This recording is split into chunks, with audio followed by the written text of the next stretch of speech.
आज की तारीख है 30 सितंबर 2025 दिन मंगलवार। आज आश्विन महीने का शुक्ल पक्ष की अष्टमी तिथि है जो शाम 6:06 तक रहेगी। उसके बाद नवमी तिथि शुरू हो जाएगी। तो चलिए शुरू करते हैं आज की 15 बड़ी खबरों को। जब भी सरकार कोई योजना शुरू करती है तो उसकी पात्रता, शर्तें और लाभ पहले से तय होते हैं। इसका मकसद ये होता है कि योजना का फायदा सही व्यक्ति तक पहुंचे। इसी तरह केंद्र सरकार ने सितंबर 2023 में प्रधानमंत्री विश्वकर्मा कौशल सम्मान योजना शुरू की। इस योजना के तहत लोगों को आर्थिक मदद और नई नई स्किल्स सिखाई जाती हैं ताकि वे अपने काम को और बेहतर हो सके, रोजगार पा सके। इस योजना में कई तरह के लाभ दिए जाते हैं, लेकिन सवाल ये है कि क्या आपको इसका फायदा मिलेगा। इसके लिए पात्रता नियम बनाए गए। पात्रता चेक करना जरूरी है, तभी पता चलेगा कि योजना आपके लिए है या नहीं। भारत में कई योजनाएं सालों से चल रही हैं और समय समय पर नई योजनाएं भी जुड़ती रहती हैं। इन्हीं में से एक आयुष्मान भारत प्रधानमंत्री जन आरोग्य योजना।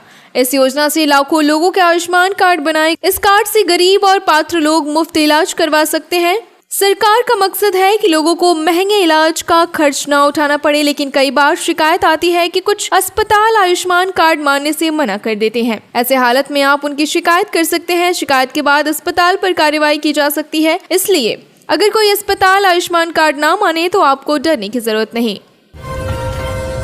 आधार कार्ड आने के बाद देश में बहुत बदलाव आया। अब लगभग हर नागरिक के पास आधार कार्ड है। ये एक जरूरी पहचान पत्र है जो कई कामों में काम आता है। नौकरी, स्कूल एडमिशन, सरकारी योजनाओं का लाभ, बैंकिंग और निवेश, हर जगह आधार जरूरी हो गया। इसमें 12 अंकों की खास संख्या होती है जिसे UIDAI जारी करता है। छोटे बच्चों को भी आधार कार्ड बनवाया जाता है। इसे बाल आधार कहा जाता है और ये 5 साल से कम उम्र के बच्चों का बनता है। कई लोग पूछते हैं कि बच्चों का आधार कार्ड कैसे बनेगा। इसका प्रोसेस आसान है, बच्चे भी आधार कार्ड बनवा सकते हैं।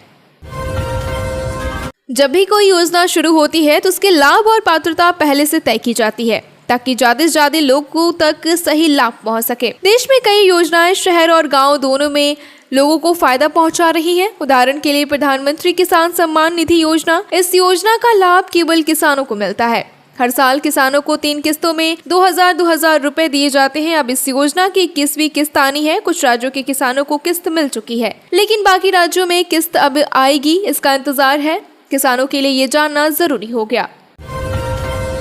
रोजाना करोड़ों लोग अलग अलग साधनों से यात्रा करते हैं। बस, फ्लाइट और ट्रेन, हर माध्यम से लोग सफर करते हैं। भारतीय रेलवे देश में सबसे बड़ा यातायात साधन है। ट्रेन से सफर करने के लिए टिकट होना जरूरी है।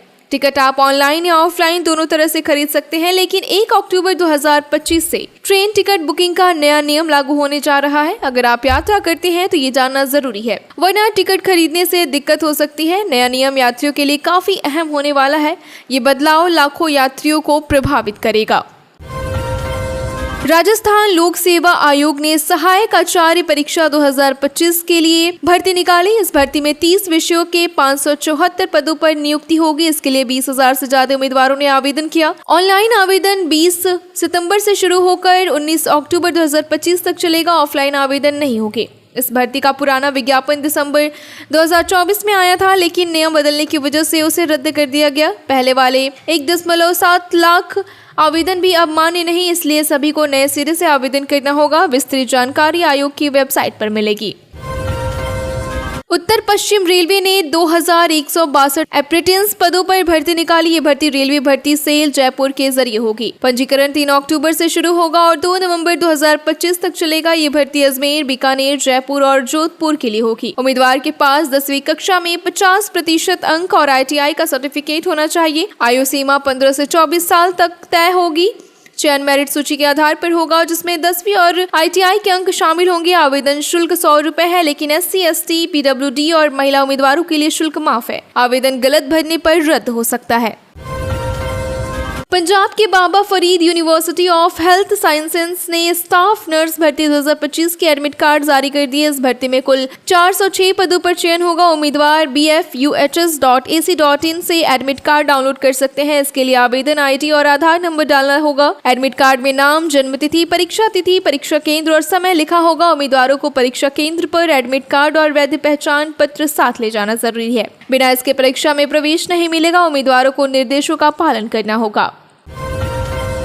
मध्य प्रदेश पुलिस कांस्टेबल भर्ती की अंतिम तारीख 29 सितंबर 2025 है। इस भर्ती में 7500 पदों पर नियुक्तियां होंगी। जो उम्मीदवार अभी तक आवेदन नहीं कर पाए वे तुरंत MPESB की आधिकारिक वेबसाइट पर आवेदन कर सकते हैं। आवेदन में गलती हो जाए तो उसे 4 अक्टूबर तक सुधारा जा सकता है। सामान्य वर्ग के लिए 10वीं या 12वीं पास होना जरूरी है। वहीं ST उम्मीदवारों के लिए न्यूनतम योग्यता 8वीं पास रखी गई।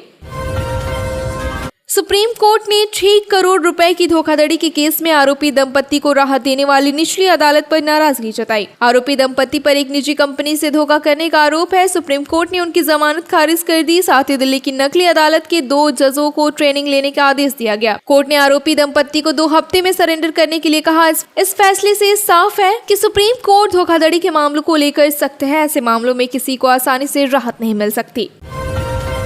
OTT पर अश्नीर ग्रोवर का शो राइज एंड फॉल चर्चा में है। शो में कई खुलासे और विवाद सामने आ गए। पवन सिंह के जाने के बाद शो की लोकप्रियता कम हो गई थी। अब इसमें वाइल्ड कार्ड एंट्री हुई मनीषा रानी की। मनीषा बिग बॉस OTT 2 से चर्चा में आई थी। उनकी बातें और अंदाज लोगों को बहुत पसंद आए थे। उनके आने से शो में फिर से हलचल मचने की उम्मीद है। दर्शकों को अब शो में और मजेदार ट्विस्ट देखने को मिल सकते हैं।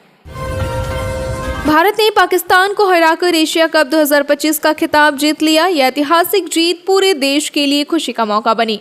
सोशल मीडिया पर लोगों ने जीत का जश्न मनाया। कई मीम्स भी बनाए गए और पाकिस्तान की हार पर मजाक हुआ। इस बीच एक्टर रणवीर शौरी ने भी मजाक के अंदाज में पाकिस्तान की हार पर प्रतिक्रिया दी। उन्होंने AI से बनाई गई तस्वीर का इस्तेमाल किया। इस जीत ने क्रिकेट फैंस को बेहद उत्साहित कर दिया। हर जगह भारत की तारीफ हो रही है। ग्लोबल रेटिंग एजेंसी मूडीज ने भारत की क्रेडिट रेटिंग Baa3 पर स्टेबल आउटलुक के साथ बरकरार रखी। ये फैसला भारत की मजबूत अर्थव्यवस्था और स्थिर वित्तीय स्थिति को देखते हुए लिया गया। हाल ही में S&P ग्लोबल ने भी भारत की रेटिंग बढ़ाई थी। ये भरोसा ऐसे समय में जताया गया जब अमेरिका ने भारत पर भारी टैरिफ लगाए। अमेरिकी राष्ट्रपति ट्रंप ने भारतीय सामान पर 50% तक शुल्क बढ़ाया। साथ ही भारत को डेड इकोनॉमी भी कहा था, लेकिन रेटिंग एजेंसियों ने भारत की ग्रोथ को मजबूत बताया। इससे भारत की छवि और बेहतर हुई। क्रिप्टो करेंसी बाजार में सोमवार को तेजी देखी गई। बिटकॉइन, इथेरियम और बाइनेंस जैसी बड़ी करेंसी ऊपर गई। शाम 4 बजे बिटकॉइंस $1,12,104 पर और इथेरियम $4,124 पर ट्रेड कर रहा था। मार्केट एक्सपर्ट्स का कहना है कि ये तेजी बड़े निवेशकों यानी वेल की वजह से है। सिर्फ एक हफ्ते में उन्होंने अरबों डॉलर की कॉइन खरीदी। इसमें $3.3 अरब की बिटकॉइन और $1.7 अरब के इथेरियम शामिल है। साथ ही बाजार में गिरावट आई, लेकिन अब फिर से तेजी लौट आई है। क्रिप्टो निवेशकों के लिए ये सबसे बड़ी राहत है। उत्तर प्रदेश के हापुड़ जिले में रविवार को बवाल हो गया। पुलिस एक युवक के हथियार वाली वायरल फोटो खींच जांच करने गई थी। आरोप है कि युवक और उसके परिजनों ने पुलिस पर हमला कर दिया। इस दौरान हाथापाई भी हुई। 2 दरोगा की वर्दी फट गई और वे घायल हो गए। मामलों में पुलिस ने युवक और उसके परिवार के खिलाफ केस दर्ज किया। अब आरोपियों पर सख्त कार्रवाई होगी। घटना के बाद इलाके में तनाव फैल गया। पुलिस ने हालत को काबू में कर लिया है।